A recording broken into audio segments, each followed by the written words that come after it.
नमस्कार दोस्तों, स्वागत है आपका एक बार फिर से हमारे इस नए वीडियो में। तो हम लोग पढ़ रहे थे कक्षा 10 का भौतिक विज्ञान, जिसमें हम लोग देख चुके हैं नेत्र तक। आज हमें पढ़ना है क्या? प्रिज्म द्वारा प्रकाश का अपवर्तन। तो अंग्रेजी में क्या बोलेंगे इसे? प्रिज्म द्वारा प्रकाश के अपवर्तन को क्या बोलेंगे अंग्रेजी में? Refraction of light by prism. Refraction of light by prism. और इस पार्ट को शुरू करना है, हमें इस चैप्टर को शुरू करना है। तो आइए बात करते हैं कि इस चैप्टर में हमें पढ़ना क्या क्या है। तो आइए बात कर लेते हैं। सबसे पहले हम पढ़ेंगे, तो सबसे पहली हेडिंग हमारी रहेगी प्रिज्म। क्या रहेगी? प्रिज्म। हल्का सा अगर जिक्र करें तो दो समतल पृष्ठों से, अगर दो समतल पृष्ठ और दोनों कैसे होने चाहिए पृष्ठ? पारदर्शी। ठीक है, समतल, दो समतल पारदर्शी पृष्ठ किसी कोण पर झुक जाएं और एक संरचना का निर्माण करें, ठीक है, तो वह प्रिज्म कहलाती है। वह क्या कहलाती है? प्रिज्म कहलाती है। बाद में देखेंगे हम लोग। अब देखिए, प्रिज्म से संबंधित परिभाषाएं पढ़ना होगा। प्रिज्म से संबंधित परिभाषाएं पढ़ना है। तो सबसे पहली परिभाषा हो जाएगी आपकी अपवर्तक पृष्ठ। अपवर्तक पृष्ठ। अगली परिभाषा हो जाएगी आपकी अपवर्तक पृष्ठ हो गया। अगला हो जाएगा अपवर्तक कोण। अपवर्तक कोण, या फिर इसी को कहते हैं प्रिज्म कोण। प्रिज्म कोण हो जाएगा। फिर अगला आपको मिल जाएगा प्रिज्म। प्रिज्म जो है इसका एक अपवर्तक आधार मिल जाएगा। अपवर्तक या प्रिज्म का आधार बोल देंगे, या अपवर्तक कोर एक मिल जाएगा। ठीक है, अगला मिल जाएगा आपका प्रिज्म का आधार। यहां देखिए कोर है, यहां है कोण। अगला है प्रिज्म का आधार, यह पढ़ना है। सब अभी देखेंगे एक एक करके, ठीक है। अगला जो आपको मिल जाएगा आखिरी वाला, उसे कहेंगे प्रिज्म परिच्छेद। प्रिज्म परिच्छेद, ठीक है। तो यह रहेगा आपके सामने प्रिज्म से संबंधित परिभाषाएं। फिर हमें पढ़ना है प्रिज्म से संबंधित एक घटना है जिसे हम कहते हैं वर्ण विक्षेपण। वर्ण विक्षेपण। और यह क्या होता है? तो जब प्रकाश किरण यानी जो सूर्य का प्रकाश है वह जो टकराता है प्रिज्म से, तो वह 7 रंग में विभक्त होता है, जिसे आप इंद्रधनुष देखे होंगे। तो वह क्या कहलाता है? वर्ण विक्षेपण। तो इस पर आधारित एक घटना रहेगी आपका इंद्रधनुष का बनना। यह भी देखेंगे हम लोग, इंद्रधनुष का बनना, ठीक है। और इसके बाद हो जाएगा वर्ण विक्षेपण। देखने के बाद हम लोग देखेंगे अगली हेडिंग, वायुमंडलीय अपवर्तन। वायुमंडलीय अपवर्तन। वायुमंडलीय अपवर्तन।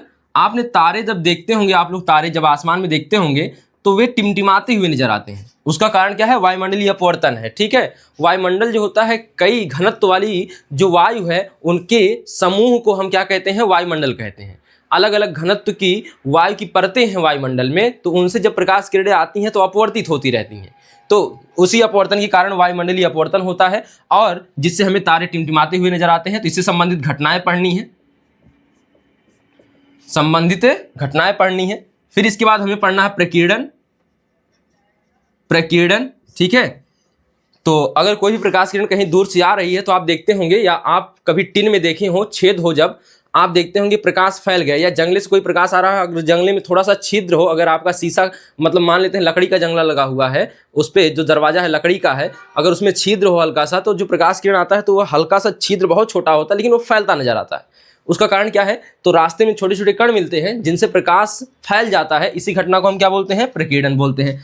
फिर प्रकीर्णन के बाद हम पढ़ेंगे प्रकीर्णन पर आधारित घटनाएं। आधारित घटनाएं, ठीक है। और आधारित घटनाओं में आप फिर पढ़ेंगे वही आकाश का रंग नीला दिखाई देना, ये सभी आ जाएगा, ठीक है। तो हम लोग देखेंगे अभी। अब यहाँ पे यह रहा पूरा चैप्टर का खाका, इतना हमें पढ़ना है। तो आइए शुरू करते हैं प्रिज्म से, और प्रिज्म से संबंधित परिभाषाओं को देखते हैं। तो आपके सामने यहाँ पे मैं प्रिज्म दिखा देता हूं आपको।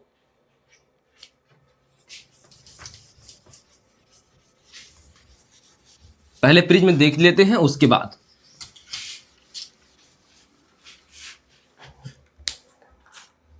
ये देखिए आपके सामने यह प्रिज्म है, ठीक है।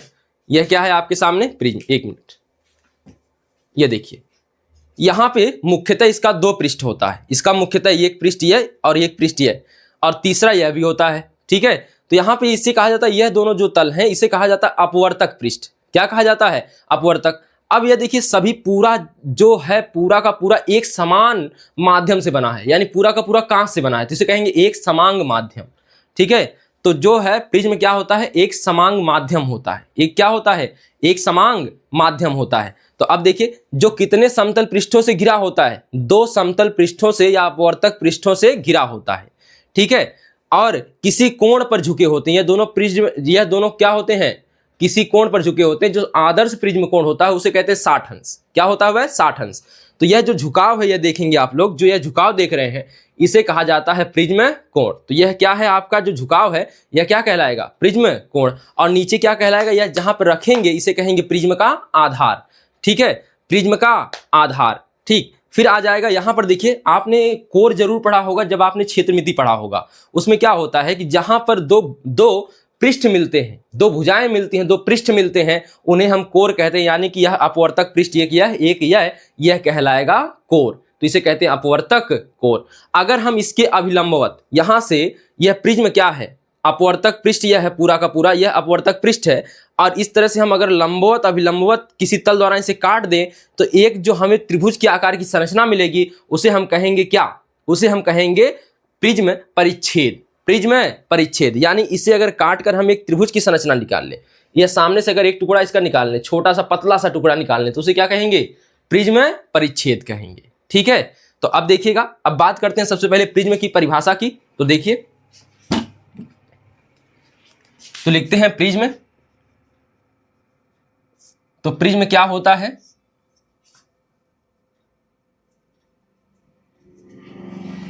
वह समांग पारदर्शी माध्यम, वह समांग पारदर्शी माध्यम जो दो समतल पृष्ठों के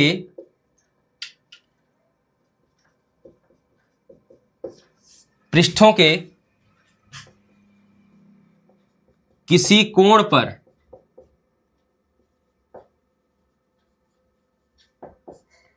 झुके होने से बना होता है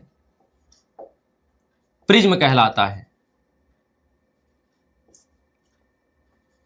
प्रिज्म कहलाता है, ठीक है। देखिए, वह समांग पारदर्शी माध्यम जो दो समतल पृष्ठों के किसी कोण पर झुके होने से बना होता है। झुके होने से बना होता है यानी दो समतल पृष्ठ इस प्रकार ले लें, दो समतल पृष्ठ, यह आपके दो समतल पृष्ठ हैं, ठीक है। इनको इस प्रकार से किसी कोण पर झुका दिया जाए तो यह जो संरचना आपको मिलती है, घिरी हुई संरचना, इसे कहते हैं क्या, प्रिज्म, ठीक है। दो समतल किसी कोण पर झुके हुए दो समतल पृष्ठों से घिरी हुई आकृति को हम क्या कहते हैं, प्रिज्म कहते हैं, ठीक है। तो प्रिज्म एक समांग पारदर्शी माध्यम होता है। प्रिज्म एक समांग पारदर्शी माध्यम होता है जो किसी कोण पर झुके हुए दो समतल पृष्ठों से घिरे होने से बनता है। दो समतल पृष्ठों से घिरे होने से बनता है, यानी यह दोनों पृष्ठ किसी कोण पर झुके हुए रहेंगे, ठीक है। तो यह बन जाता है क्या, हमारा प्रिज्म बन जाता है। तो अगर एक परिभाषा और लिखना चाहें तो इसकी लिख सकते हैं, तो वह देख लीजिए OR करके, तो यह हो जाएगा प्रिज्म एक समांग पारदर्शी माध्यम होता है, एक समांग पारदर्शी माध्यम होता है जो किसी कोण पर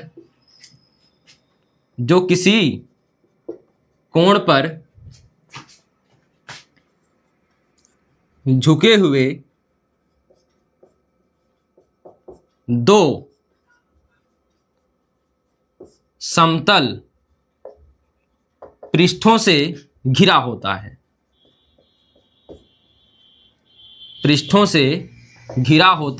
है।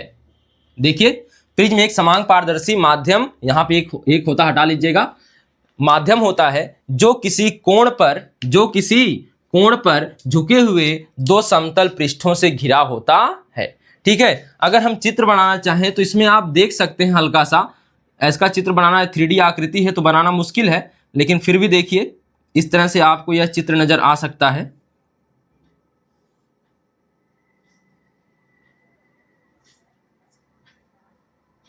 ये पीछे वाला हिस्सा दिखेगा नहीं, ठीक है, तो यहाँ पे आपको यहाँ से मिला देंगे तो इस तरह से आपको प्रिज्म नजर आएगा। आप इस तरह से देखिए इसको कि यह आपको सामने से दिख रहा है, जैसे यहाँ पे प्रिज्म हमने लिया है यह इस तरह से रखा हुआ है। यह देखिए आपको यह सामने वाला यह ऊपर वाला हिस्सा दिख रहा है, यह वाला पीछे चला गया है, और यह सामने जो आपको दिख रहा है ना यह अपवर्तक यह वाला भाग है, आधार वाला भाग है। यह कौन सा भाग है? जो यह आधार वाला, यह पीछे चला गया है। ठीक है, यह सामने वाला आपको यहाँ ऊपर दिख रहा है। ठीक, तो यहाँ पे यह हो गया आपका प्रिज्म। क्या हो गया? यह प्रिज्म हो गया। तो परिभाषा लिखने के साथ साथ आप परिभाषा लिख लीजिए, फिर इससे संबंधित जो परिभाषाएं हैं हम फिर देखते हैं आगे। ठीक है, तो आइए अब बात करते हैं क्या प्रिज्म से संबंधित परिभाषाओं की।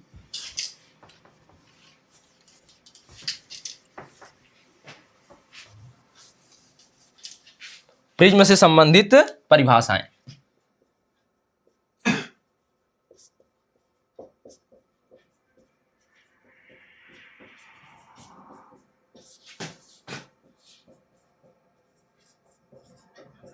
अभी लिखे थे 5 भाग ना परिभाषाओं में, प्रिज्म से संबंधित परिभाषाएं 5 लिखे थे।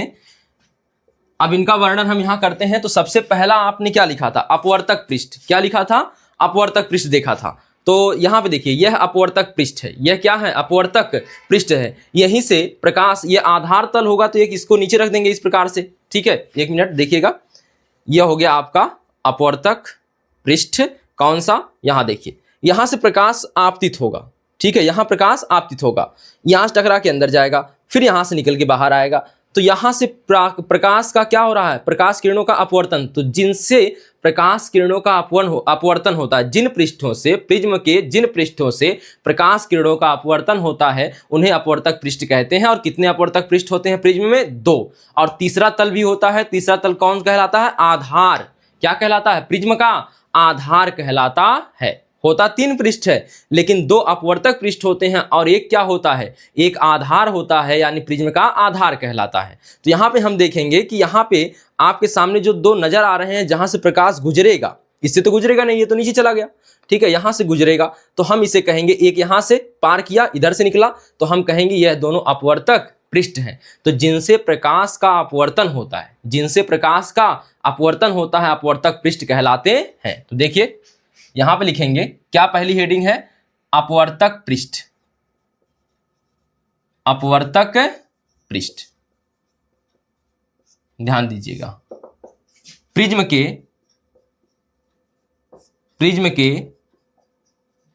जिन पृष्ठों से प्रकाश का अपवर्तन होता है, प्रकाश का अपवर्तन होता है, अब आगे जोड़ लीजिएगा, अपवर्तन होता है, उन्हें क्या कहते हैं? उन्हें, यहां कामा लगाने के बाद आप लोग जोड़ लीजिएगा, उन्हें कहते हैं अपवर्तक पृष्ठ। तो प्रिज्म के जिन पृष्ठों से प्रकाश का अपवर्तन होता है उन्हें अपवर्तक पृष्ठ कहते हैं। कितने होते हैं? 2 होते हैं। अगली परिभाषा क्या आ जाएगी आपकी? तो आ जाएगी प्रिज्म कोण। ठीक है, या इसी को हमने क्या लिखा था? अपवर्तक कोण कहते हैं इसमें, प्रिज्म कोण, या फिर बोलते हैं अपवर्तक कोण। देखिए अपवर्तन कोण नहीं है, अपवर्तक कोण है, अपवर्तक कोण। ठीक है, ध्यान दीजिएगा। अब इसमें क्या होगा देखिए, तो यहां पे आप देख रहे होंगे प्रिज्म जो है यह दोनों, देखिए दोनों अपवर्तक पृष्ठ आपने ऐसे रखा, तो एक अपवर्तक पृष्ठ इधर हो गया, एक हो गया इधर, तो दोनों आपको दिख रहा होगा दोनों पृष्ठ। अब यह दोनों एक किसी ना कोण पर झुके हुए, किसी कोण पर झुके हुए, यह देखिएगा किसी कोण पर झुके हुए हैं। यह जिस कोण पर झुके हुए हैं उसे कहा जाता है अपवर्तक कोण, या फिर कहा जाता है प्रिज्म कोण। तो लिखेंगे दोनों अपवर्तक पृष्ठ प्रिज्म के, क्या लिखेंगे? प्रिज्म के दोनों अपवर्तक पृष्ठ जिस कोण पर झुके होते हैं, झुके होते हैं, कॉमा लगा के आगे जोड़ लीजिएगा, उसे क्या कहते हैं, झुके होते हैं, उसे प्रिज्म कोण कहते हैं। प्रिज्म के दोनों अपवर्तक पृष्ठ जिस कोण पर झुके होते हैं उसे अपवर्तक पृष्ठ कहते हैं। ठीक है, यह भी हो गया। अब तीसरा क्या हो जाएगा, इसके बाद हमने क्या बात किया था, हमने बात किया था अपवर्तक कोर की, अपवर्तक कोर की। अब यह क्या है, आइए फिर से देखिए, अपवर्तक कोर। तो दो पृष्ठ जहां मिलते हैं ना उसे कोर कहा जाता है। देखिए यहां पे यह वाला, यह अपवर्तक पृष्ठ और यह वाला अपवर्तक पृष्ठ, दोनों इस रेखा पर मिल रहे हैं, यही रेखा अपवर्तक कोर कहलाती है। देखिए यह एक रेखा का निर्माण करेंगे। जब भी दो भुजाएं मिलेंगी, दो आपके पृष्ठ मिलते हैं, दो पृष्ठ मिलते हैं, एक यह पृष्ठ एक यह पृष्ठ, जब यहां मिलेगा तो यह देखिए एक रेखा के निर्माण करेंगे, एक रेखा का निर्माण करेंगे। यहां पर एक रेखा बन जा रही है, ये दोनों जब मिल जा रहे हैं तो क्या बन जा रही है, एक रेखा बन जा रही है, सिंगल लाइन बन जा रही है। तो यही लाइन जो होती, यही रेखा जो होती है, इसे क्या कहा जाता है, अपवर्तक कोर कहा जाता है। आप घन घनाभ जब पढ़ते हैं तो उसमें कोर पढ़ते हैं। ठीक है, जहां पर पृष्ठ मिलते हैं वहां कोर बनता है। इसी प्रकार इसमें भी कोर बनेगा क्योंकि पृष्ठ मिल रहे हैं। तो देखिए क्या होता है, तो अपवर्तक कोर को, अपवर्तक पृष्ठों को मिलाने वाली कोर अपवर्तक कोर कहलाती है। तो क्या हो जाएगा, दोनों अपवर्तक पृष्ठों को, दोनों अपवर्तक पृष्ठों को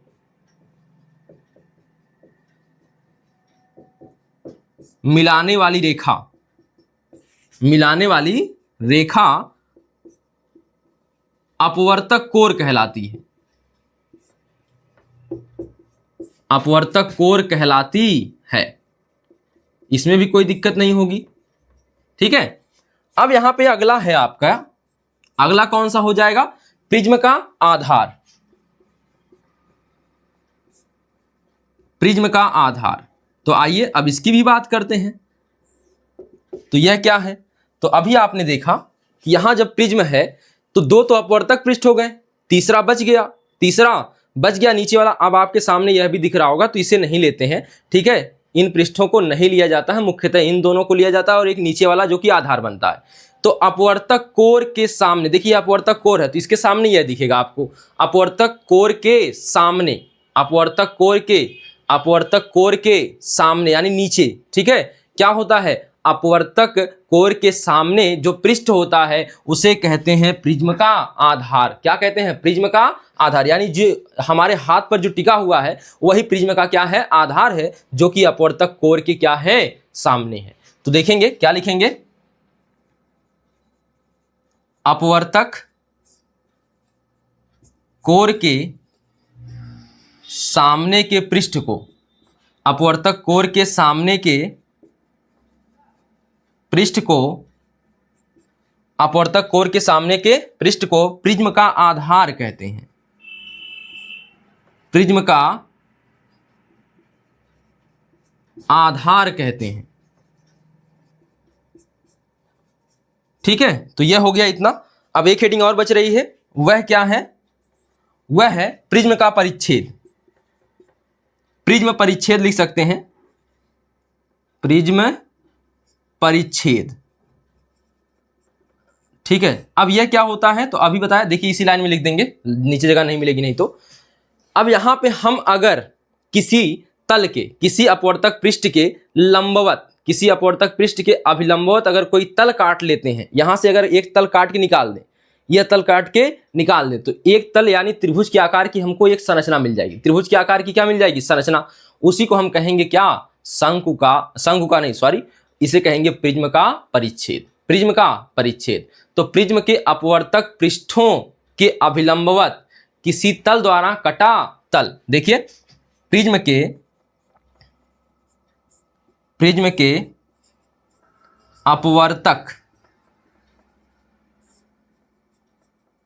अपवर्तक पृष्ठों के अभिलंबवत,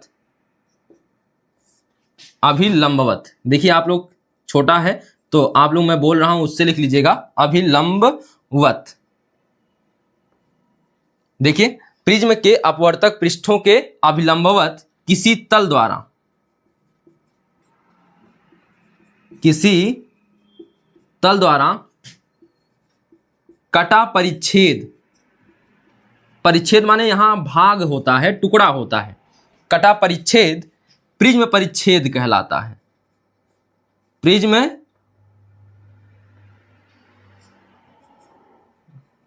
परिच्छेद कहलाता है। आई बात समझ में? तो एक बार पांचों फिर से सुन लीजिए। तो अपवर्तक पृष्ठ, तो सबसे पहले इसी से समझिए, आपके सामने है यहीं पे देखिए।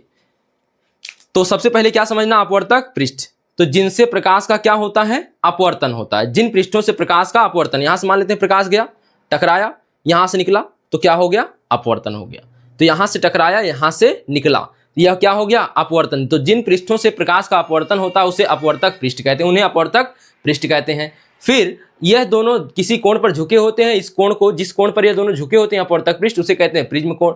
और यह दोनों जिस रेखा में मिलते हैं, दोनों अपवर्तक पृष्ठ, उसे क्या कहते हैं, अपवर्तक कोर कहते हैं, अपवर्तक कोर कहते हैं। फिर अपवर्तक कोर के सामने एक तल होता है, पृष्ठ होता है, जिसे क्या कहते हैं, जिसे कहते हैं प्रिज्म का आधार। अगर हम दोनों अपवर्तक पृष्ठों के अभिलंबवत किसी दल द्वारा कोई भाग काट के निकाल देते हैं, यानी परिच्छेद काटते हैं, तो उसे हम क्या कहते हैं, प्रिज्म का परिच्छेद कहते हैं, यानी प्रिज्म परिच्छेद कहते हैं। ठीक है, तो आप पहले इससे संबंधित परिभाषाओं को उतार लीजिए, फिर आगे बात करते हैं। तो अब आइए बात करते हैं आगे, प्रिज्म से प्रकाश का अपवर्तन। तो यहां पे एक चीज और देख लीजिए, प्रिज्म जो परिच्छेद लिखे हैं इसे मुख्य परिच्छेद भी कहा जाता है, तो यहां पे ध्यान रखेंगे, मुख्य परिच्छेद।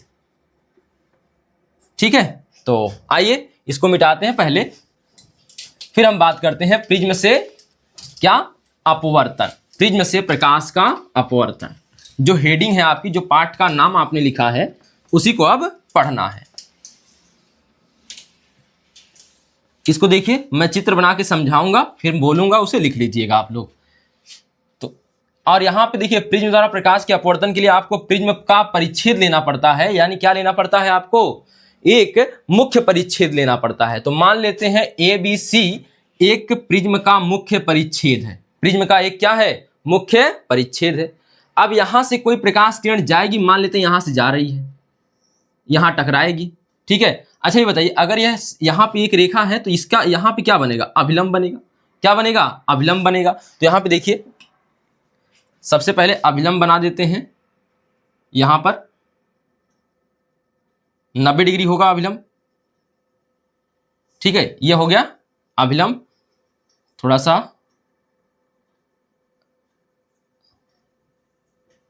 यह हो गया आपका अभिलंब।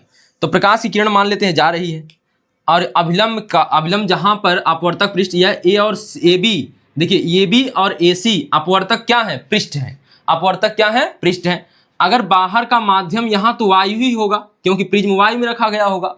और इसके बाद यहां पर, इसके बाद यह कैसा हो जाएगा, कांच का बना है, तो यह कैसा माध्यम हो जाएगा, सघन माध्यम हो जाएगा। यह कैसा माध्यम हो जाएगा, सघन माध्यम। तो यह कांच है सघन, और वायु कैसा रहेगी, विरल माध्यम। कैसा माध्यम रहेगी, विरल माध्यम। तो प्रकाश की किरण विरल माध्यम से कहां जा रही है, अब सघन माध्यम में जा रही है। तो विरल माध्यम से कहां जा रही है, सघन माध्यम में। तो अभिलंब की ओर क्या हो जाती है, अपवर्तन के नियम से अभिलंब की ओर झुक जाती है, अभिलंब की ओर झुक जाती है। इसे जाना था इस मार्ग को पकड़ के, ठीक है, जाना था उधर, लेकिन यह अपवर्तित होकर अभिलंब की ओर झुक जाएगी, तो यहां से ऐसे चली जाएगी। ठीक है, यह मान लेते हैं P है, और यह मान लेते हैं क्या है, Q। तो और यह अभिलंब है, अभिलंब और आपतित किरण यह हो रही है। कैसी किरण है, आपतित किरण। तो हम इसका नाम यहां से थोड़ा आगे बढ़ा के लिख देते हैं, यह P है, तो इसका नाम है आपतित किरण, आपतित किरण।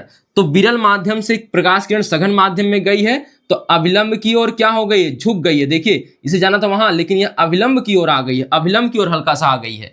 तो यहां पे हो गई Q, और यहां मान लेते हैं आ गई R पे।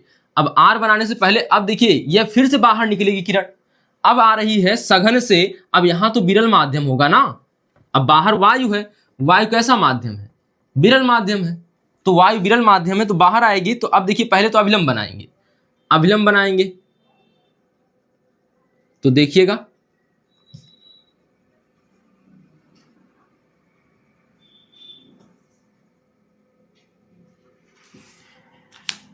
अब यहां पे देखिए, अब जब सघन से विरल माध्यम में प्रकाश किरण जाएगी तो अभिलंब से दूर हट जाएगी, अभिलंब से दूर हट जाएगी। तो जाना था इसे इस रास्ते, अब यह अभिलंब से दूर हटेगी तो थोड़ा और नीचे झुक के आएगी, तो इस प्रकार से यह हो जाएगी। ठीक है, इसे कहेंगे निर्गत किरण, इसे कहते हैं निर्गत किरण। क्या कहते हैं? निर्गत किरण। नाम रख दीजिए। तो यह क्यों हो गया, यहां पे रख देते हैं आर। ठीक है, बाद में इसे बढ़ाना है तो इसलिए आर को कहीं और लिखते हैं, आर को बाहर लिख देते हैं। यह आर हो गया और यह हो गया यस। तो यहां देखिए, यह प्रकाश किरण गई है ऐसे, फिर यहां से अपवर्तित हुई ऐसे, फिर बाहर निकली ऐसे। अब यहां पे देखिएगा, तो यहां पे अपवर्तन दो बार हुआ है। अपवर्तन प्रकाश किरणों का कितनी बार हुआ है? 2 बार हुआ है। अब तब आपतन कोण भी 2 बनेंगे, अपवर्तन कोण भी 2 बनेंगे। तो आइए बात समझते हैं। यहां पे एक चीज और ध्यान दीजिएगा, इसको यहां पे आप बढ़ा सकते हैं क्योंकि इसी के आधार पर झुकाव आया है। तो आप बढ़ाएं या ना बढ़ाएं, बाद में बढ़ाना है तो अभी हटा देते हैं इसको, या इसके मार्ग को, जो पहले वाला पूर्व मार्ग था जो कि नहीं, जिस पे नहीं चला गया, उसको हटा देते हैं। अब यह आपका फाइनल चित्र है। अब आइए देखते हैं अपवर्तन कोण कहां बनेगा और परावर्तन कोण कहां बनेगा। परावर्तन नहीं, सॉरी, आपतन कोण और अपवर्तन कोण, आपतन कोण और अपवर्तन कोण। आइए बात करते हैं आई और आर की। तो आपतन कोण को कहते हैं क्या? आई। आपतन कोण बराबर आई और अपवर्तन कोण बराबर आर। ठीक है, तो आइए देखते हैं। 2 बार हुआ है तो एक को आई डैश आर डैश कर लेंगे। यहां देखिए किसके किसके बीच बनता है? अभिलंब के बीच और किरण के बीच, यानी आपतित किरण और अपवर्तित किरण। तो पहली आपतित किरण है तो यहां अभिलंब है और इसके बीच जो कोण बनेगा इसे कहेंगे आपतन कोण। क्या कहेंगे? आपतन कोण। और यह देखिए, यह कौन सी किरण? यह तो अभिलंब है, यह क्या है? अभिलंब है, और अभिलंब से ही चलना है यहां पे अपवर्तित किरण की ओर। अपवर्तित किरण यह है, यह बन गया आर। क्या बन गया? आर बन गया।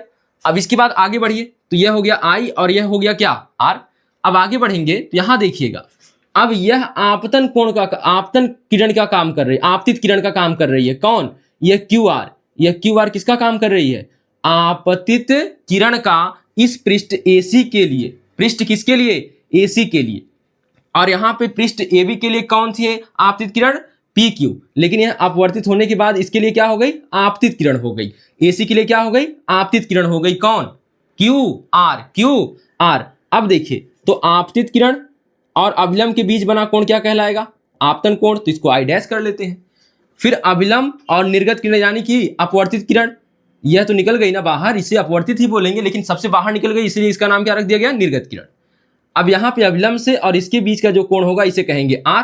क्या कहेंगे? आर। तो इसका नाम क्या रखेंगे? R dash. क्या रखेंगे? R dash. तो यह आपका पूरा चित्र का ढांचा है। अब यह हम हटा भी सकते हैं यहां से, क्योंकि इसका काम पूरा हुआ। यह भी हटा दें।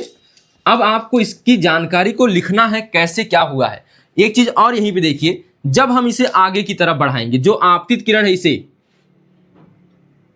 आपतित किरण को आगे की तरफ बढ़ाने से और निर्गत किरण को पीछे की तरफ बढ़ाने से, यहां से यह दोनों मान लेते हैं बिंदु डी पर काटते हैं, यहां पर काट रहे हैं, इनके बीच में यह जो कोण बनता है, यह कोण, इसे कहते हैं विचलन कोण। इसे कहते हैं क्या? विचलन कोण। इसे कहते हैं डेल्टा। विचलन कोण को दर्शाते हैं किससे? डेल्टा से। डेल्टा का चिन्ह ऐसे है। ठीक है, यह है विचलन कोण। तो अब देखिएगा, इसको पहले सुन लीजिए, कहानी की तरह लिखना है। तो यहां पे हमें जो लिखना है वह मैं 1-2 लाइन लिखता हूं, बाकी बोल दूंगा। लिखेंगे, चित्र में ABC एक प्रिज्म का, यहां प्रिज्म का एक मुख्य परिच्छेद है। प्रिज्म का एक मुख्य परिच्छेद है, मुख्य परिच्छेद है, जिसके अपवर्तक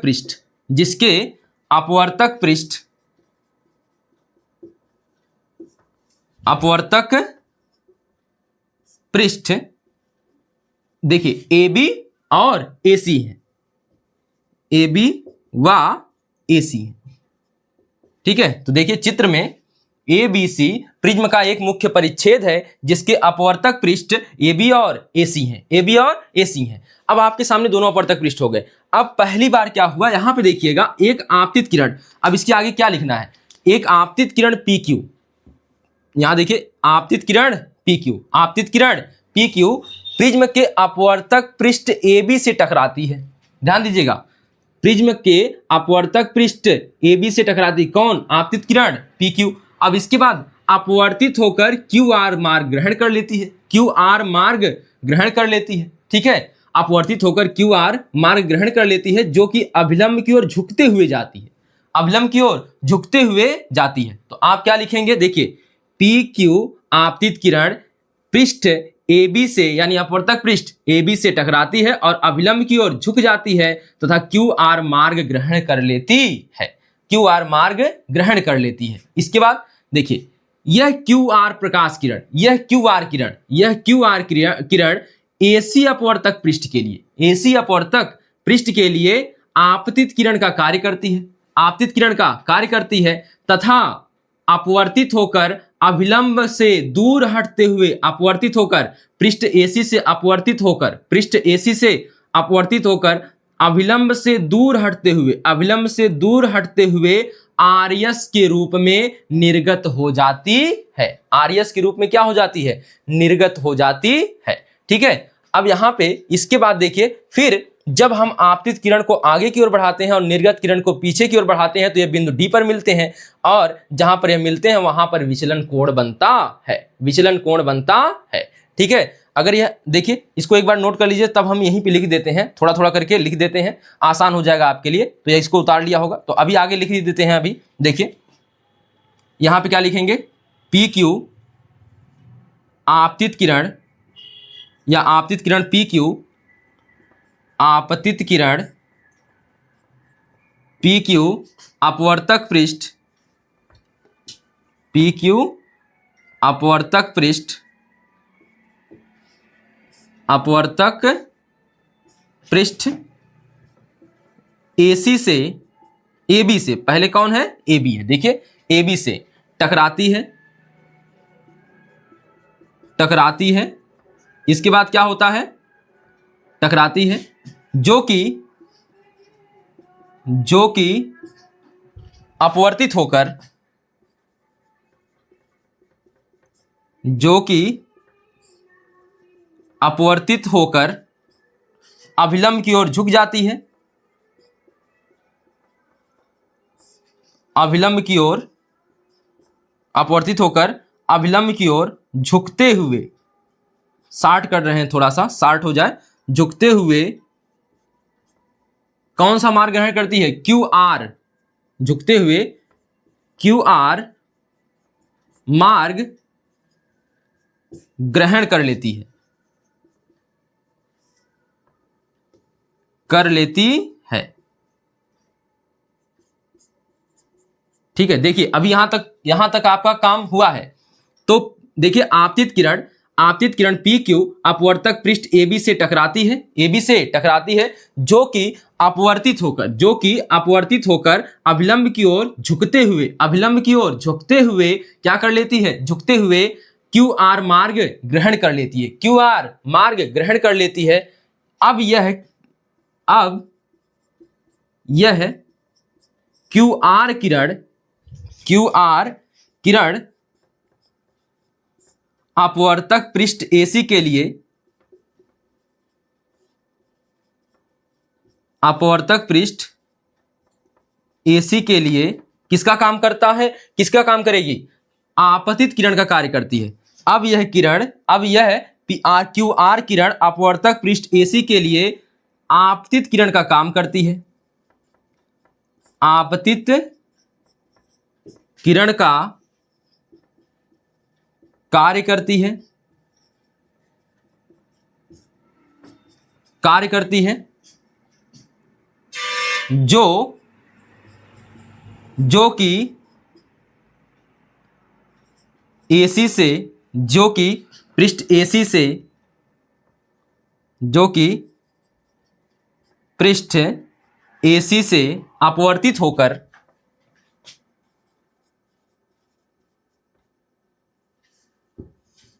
पृष्ठ AC से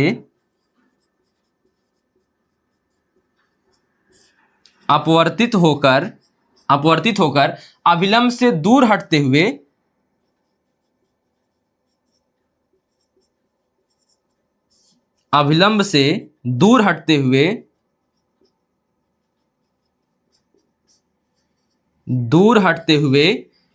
आरएस किरण के रूप में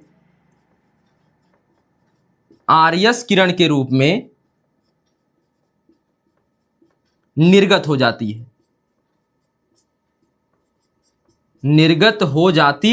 है। ठीक है, एक बार पढ़ देता हूं, कहीं छूटा तो नहीं है। देखिएगा, चित्र में ABC प्रिज्म का एक मुख्य परिच्छेद है जिसके अपवर्तक पृष्ठ AB और AC हैं। आपतित किरण PQ अपवर्तक पृष्ठ AB से टकराती है जो कि अपवर्तित होकर अभिलंब की ओर, यहाँ पे क्या है, अभिलंब की ओर झुकते हुए QR मार्ग ग्रहण कर लेती है। अब यह QR किरण अपवर्तक पृष्ठ AC के लिए आपतित किरण का कार्य करती है जो कि पृष्ठ AC से अपवर्तित होकर अभिलंब से दूर हटते हुए RS किरण के रूप में निर्गत हो जाती है। इस प्रकार नीचे देखिए, जगह नहीं है तो यहां पे लिख देते हैं। इस प्रकार हम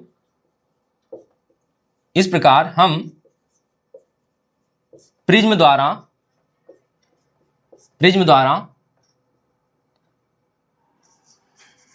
प्रकाश के अपवर्तन की घटना को देखते हैं। ठीक है, इस प्रकार हम प्रिज्म द्वारा प्रकाश के अपवर्तन की घटना को देखते हैं, या लिख सकते हैं इस प्रकार हम प्रिज्म द्वारा प्रकाश के मार्ग में विचलन पाते हैं और इसमें विचलन पाते, घटना को देखते हैं व प्रकाश के मार्ग में विचलन पाते हैं। अपवर्तन के पश्चात जो होता है ना, विचलन पाते हैं। ठीक है, तो यहां से लिखने के बाद इसे लिखना होगा। अब नोट भी लिखना है। अब नोट के लिए जगह बनानी पड़ेगी, यहां पे ही लिख देते हैं, खत्म करते हैं इसी पर। ठीक है, क्या होगा, आपतित किरण को आगे बढ़ाने से तथा निर्गत किरण को पीछे बढ़ाने से, आपतित किरण को आगे बढ़ाने से और निर्गत किरण को पीछे बढ़ाने से यह बिंदु D पर मिलते हैं, और यह जिस बिंदु पर मिलते हैं वहां विचलन कोण बनता है, या जिस कोण पर झुके होते हैं यह दोनों, उसे क्या कहा जाता है, विचलन कोण कहा जाता है। तो लिखेंगे आपतित किरण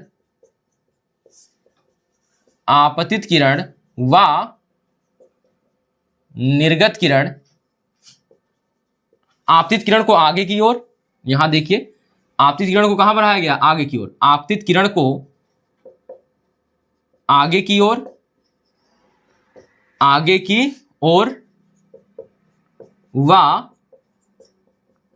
निर्गत किरण को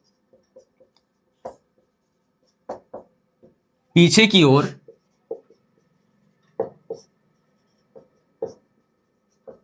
ओर बढ़ाने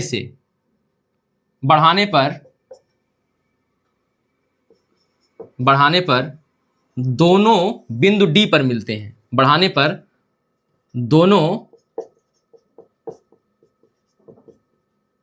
आप कोई और बिंदु भी ले सकते हैं। ठीक है, हमने D लिया है, बिंदु D पर मिलती है जहां विचलन कोण बनता है, जहां विचलन कोण प्राप्त होता है, या लिख सकते हैं कोण बनता है। ठीक है, या लिख सकते हैं इन दोनों के बीच बने कोण को विचलन कोण कहते हैं। बिंदु D पर मिलते हैं तथा इन दोनों के बीच बने कोण को विचलन कोण कहते हैं, आप लिख सकते हैं। तो यह पूरा आपका कंप्लीट हो गया, इसे दोहरा लिया गया था, फिर एक बार देख लीजिए आगे। इस प्रकार हम प्रिज्म द्वारा प्रकाश के अपवर्तन की घटना को देखते हैं व प्रकाश के मार्ग में विचलन पाते हैं। इसके बाद क्या लिखना है, नोट करके, आपतित किरण को आगे बढ़ाने आगे की ओर और व निर्गत किरण को पीछे की ओर बढ़ाने पर दोनों बिंदु D पर मिलते हैं, दोनों बिंदु D पर मिलती हैं जहां विचलन कोण बनता है, या लिख सकते हैं दोनों किरणों के बीच बने कोण को क्या कहते हैं, विचलन कोण कहते हैं। इसको उतार लीजिए पहले, फिर आगे बात करें। तो अब आइए आगे देखते हैं विचलन कोण जो पढ़े हैं। अब इसके लिए एक और विचलन कोण आएगा, न्यूनतम विचलन कोण। तो यहाँ पे देखिए, यहाँ पे आपने विचलन कोण यहाँ बनाया है जिसे डेल्टा से प्रदर्शित करते हैं, पहले ही बता दिया गया था। डेल्टा यहाँ क्या है, विचलन कोण है। तो आपतित किरण यह है। अब यहाँ पे देखिए आई बना है आपतन कोण, क्या बना है, आपतन कोण।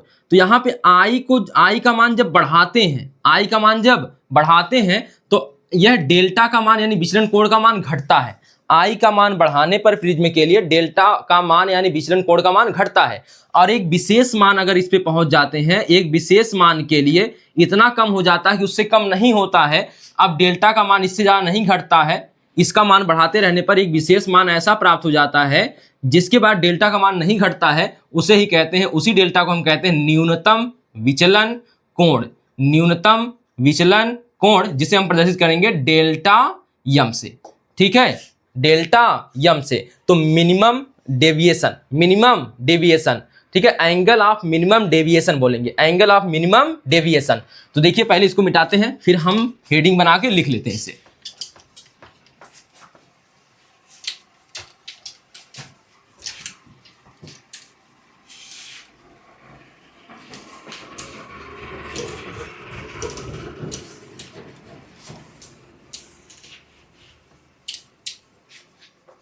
तो देखिएगा, तो क्या लिखना है आपको, न्यूनतम विचलन कोण, न्यूनतम विचलन कोण अंग्रेजी में बोलते हैं एंगल ऑफ मिनिमम डेविएशन, ठीक है। और दर्शाते किससे हैं, डेल्टा यम से। तो यह चिन्ह है डेल्टा और यह क्या बन गया, यम। तो minimum angle of minimum deviation, तो न्यूनतम विचलन कोण। तो पहले समझिए इसको, आई का मान बढ़ाएंगे तो डेल्टा यम का मान, डेल्टा का मान घटेगा यानी विचलन कोण का मान घटेगा। डेल्टा मतलब यहां कौन है, विचलन कोण, विचलन कोण, यह क्या होगा, घटेगा। और आई कौन है, आपतन कोण, ठीक है। अब आई के एक विशेष मान के लिए, एक विशेष मान के लिए, एक विशेष मान के लिए यानी इतना बढ़ा दिए कि इससे अब इसके बाद डेल्टा पर, डेल्टा के मान में कमी नहीं आ रही है, ठीक है। एक विशेष मान के लिए विचलन कोण का मान न्यूनतम हो जाता है, न्यूनतम हो जाता है, ठीक है। और इसे ही कहा जाता है डेल्टा यम यानी क्या, न्यूनतम विचलन कोण। तो देखिए परिभाषा कैसे बन जाएगी, प्रिज्म के लिए आई का मान बढ़ाने पर विचलन कोण का मान घटता है। प्रिज्म के लिए आई का मान यानी आपतन कोण का मान बढ़ाने पर विचलन कोण का मान घटता है। आपतन कोण के एक विशेष मान के लिए विचलन कोण का मान न्यूनतम हो जाता है, इसे ही न्यूनतम विचलन कोण कहा जाता है। आइए बात करते हैं, फिर लिखते हैं इसको। क्या लिखना है देखिएगा, प्रिज्म के लिए, प्रिज्म के लिए आपतन कोण का मान बढ़ाने पर विचलन कोण का मान, विचलन कोण का मान घटता है, घटता है तथा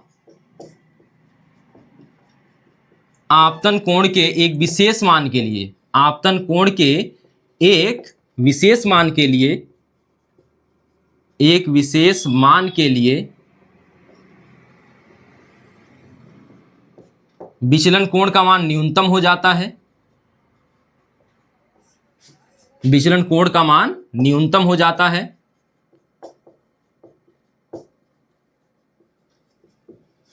न्यूनतम हो जाता है,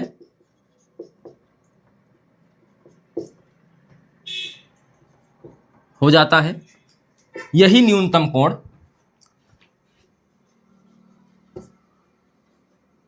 यही न्यूनतम कोण न्यूनतम विचलन कोण कहलाता है। न्यूनतम विचलन कोण कहलाता है। शॉर्ट में कैसे लिख सकते हैं इसको, तो वही है, आई का मान बढ़ाएंगे तो डेल्टा का मान घटेगा यानी विचलन कोण का मान घटेगा। इसको एक विशेष मान पे पहुंचा देंगे, ठीक है, इसको एक विशेष मान पर पहुंचाएंगे। इसके बाद यह मान सबसे न्यूनतम स्तर पे चला जाएगा, इससे नीचे नहीं जा पाएगा। अब यही न्यूनतम मान जो होगा यही कहलाएगा डेल्टा यम, यानी minimum angle of minimum deviation, यानी कि क्या कहलाएगा, न्यूनतम विचलन कोण। तो आई का मान बढ़ाने पर डेल्टा का मान क्या होता है, घटता है, यानी आपतन कोण का मान बढ़ाने पर विचलन कोण का मान घटता है। आपतन कोण के एक विशेष मान के लिए विचलन कोण का मान न्यूनतम हो जाता है। इसी न्यूनतम कोण को न्यूनतम विचलन कोण कहते हैं। ठीक है, तो उतार लीजिए ऐसे ही।